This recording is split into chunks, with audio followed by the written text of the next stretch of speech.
Welcome to this edition of Liberty Underground. I'm Bob Stanger from View from Reality. A little bit later on, we'll be hearing from Katherine Laughlin from Laughlin Light. What we want to do today, however, is examine a meeting that took place between President-elect Joe Biden and leaders from the Black community.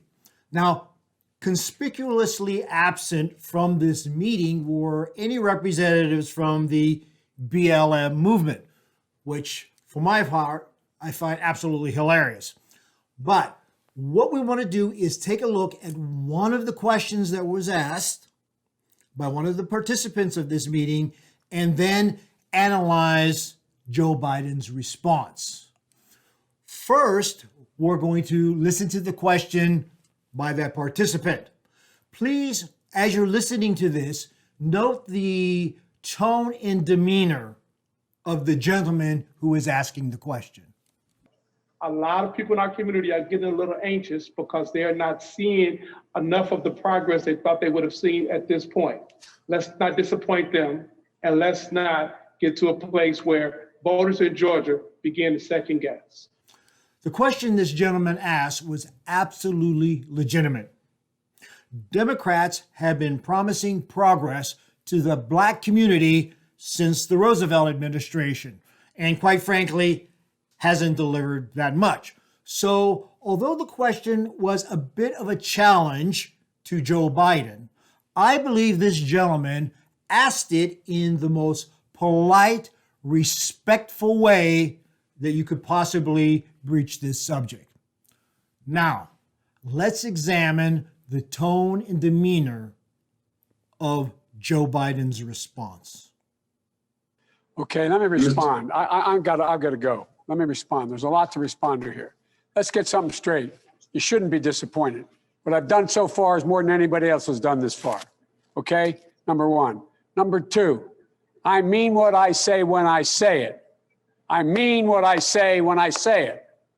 I'm the only person who's ever run on 3 platforms that I was told could not possibly win the election, and I never ceased from it. One was on restoring the soul of this country because of what I saw happen in Charlottesville. That was it. No one else was talking about it.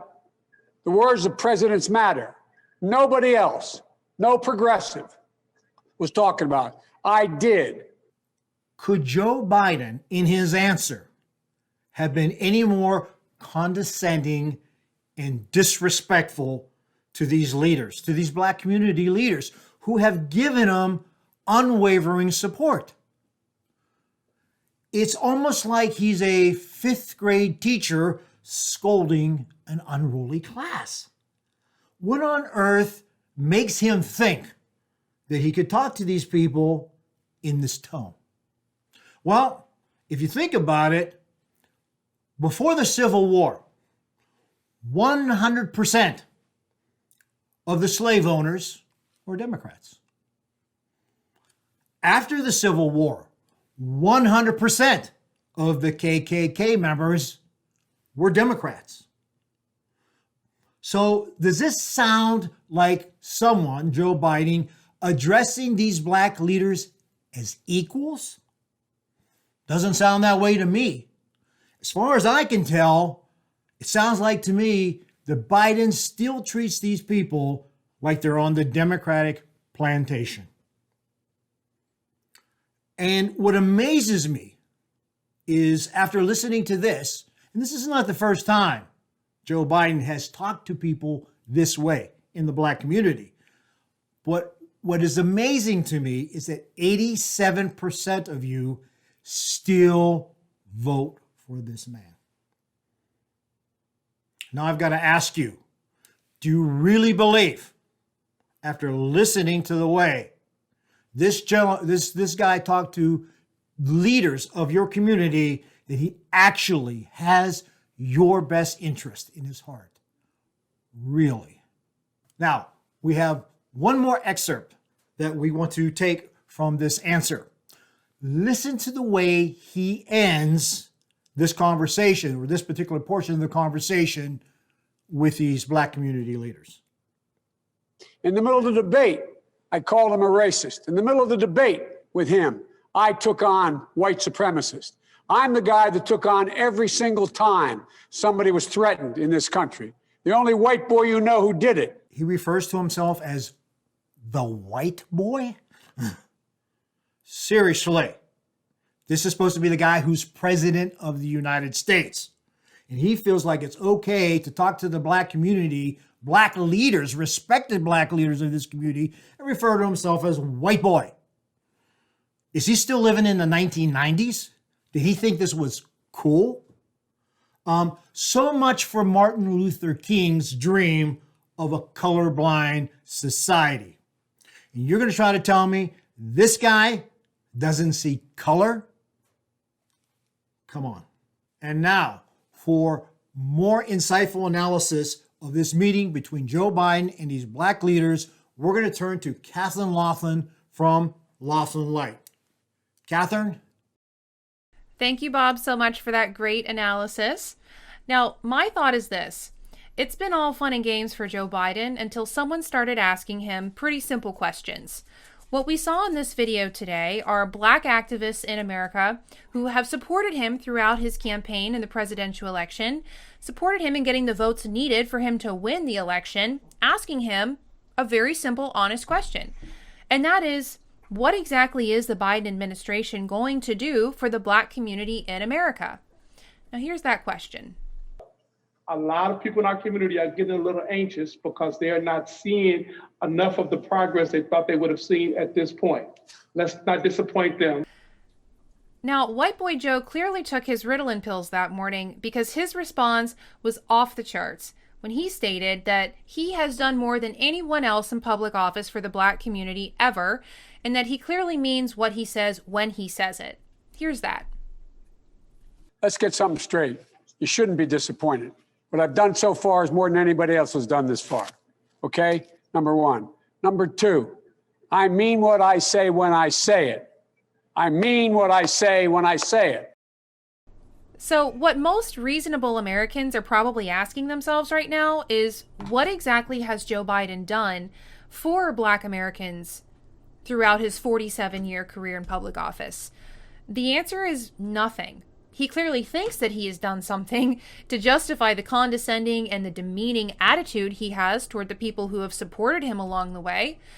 But in all reality, Joe Biden has done nothing for the black community in America. In fact, he's done the exact opposite. He has tried to prolong segregation in schools. He has been on record multiple times saying racist gaffes on camera. In fact, the very first one that comes to mind is when he referred to black Americans as super predators. Here's that. Take back the streets. It doesn't matter whether or not the person that is accosting your son or daughter or my son or daughter, my wife, your husband, my mother, your parents. It doesn't matter whether or not they were deprived as a youth. It doesn't matter or not whether or not they had no background that enabled them to become socialized into the fabric of society. It doesn't matter whether or not they're the victims of society. The end result is they're about to knock my mother on the head with a lead pipe, shoot my sister, beat up my wife, take on my sons. So I don't want to ask, what made them do this? They must be taken off the street. So as if that wasn't bad enough, Joe Biden is also on camera referring to poor kids as just as bright and talented as white kids. Here's that. We have this notion that somehow if you're poor, you cannot do it. Poor kids are just as bright and just as talented as white kids. And in the infamous interview with Charlemagne the God, Joe Biden claims that if you don't know if you're for him or Trump, then you ain't black. Let's watch. You got more questions, but I tell you, if you have a problem figuring out whether you're for me or Trump, then you ain't black. Joe Biden stated, and this is not directly about African Americans, but again, a racist comment. Joe Biden stated that you can't go into a 7-Eleven or Dunkin' Donuts without a slight Indian accent. Here's that. In Delaware, the largest growth in population is Indian Americans moving from India. You cannot go to a 7-Eleven or a Dunkin' Donuts unless you have a slight Indian accent. So aside from Joe Biden's comments over the last 50 years, and trust me, there's a lot more than what we have time to show in this video, Joe Biden's civil rights record speaks for itself. It started in the 1970s when he worked with anti-segregationist senators to oppose the busing bill that was proposed that would help integrate colored students and white students in public schools. There was a little girl in California who was part of the second class to integrate her public schools, and she was bused to school every day. And that little girl was me. Vice President Biden, do you agree today that you were wrong to oppose busing in America then? No. Do you agree? From his earliest years in the Senate, when he strongly opposed mandatory school busing.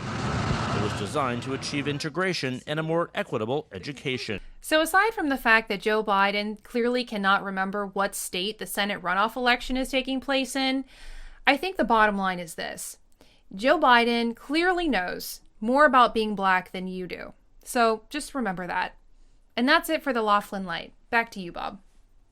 There is just so much information that we could analyze from this video, and we will on future videos. But for now, I just want to say thank you to Katherine Laughlin from Laughlin Light for her insightful perspectives. Please subscribe to our videos and visit us on our Facebook page at Liberty Underground. See you next time.